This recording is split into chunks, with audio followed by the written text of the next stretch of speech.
Hi, in today's episode, we'll be discussing the topic of product data.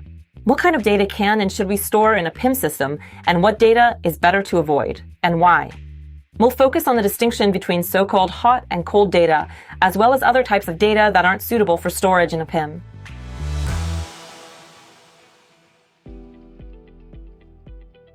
Let's start by explaining what hot and cold data are.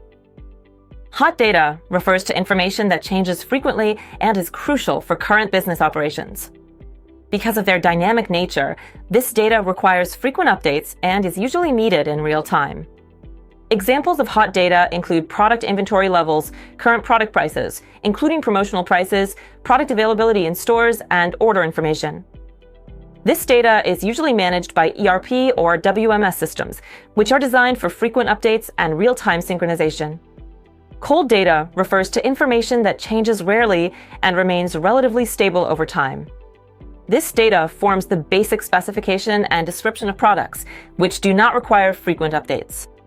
Examples of cold data include marketing descriptions, technical specifications, product photos and videos, and user manuals.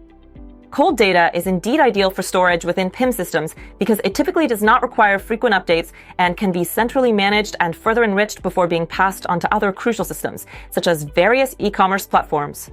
Let's take the example of a laptop.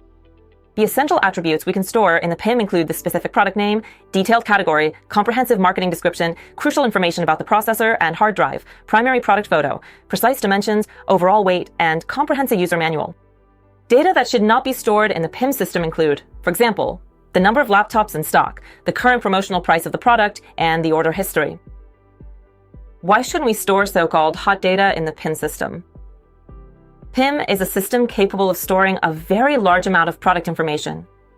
However, it is not technically designed for real-time data synchronization, and such an effect is usually expected when we talk about the current product availability in the warehouse or the very latest promotional price of a specific product.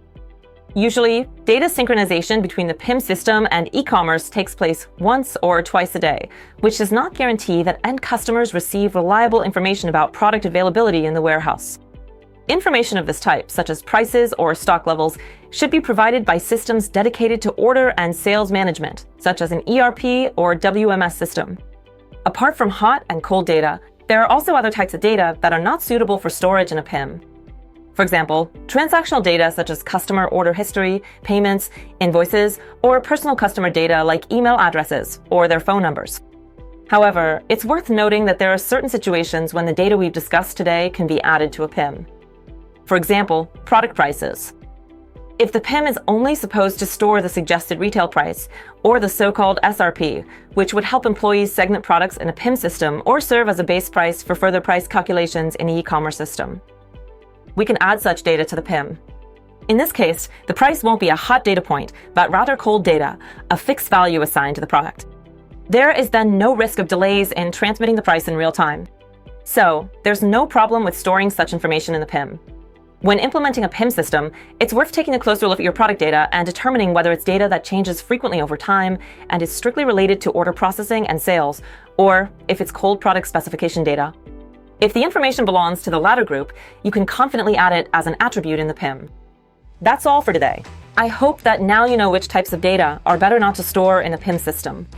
If you're truly struggling to get your organization's product data under complete control, my dedicated team at Macopedia and I would be absolutely happy to help you thoroughly analyze your current situation and then implement a robust system.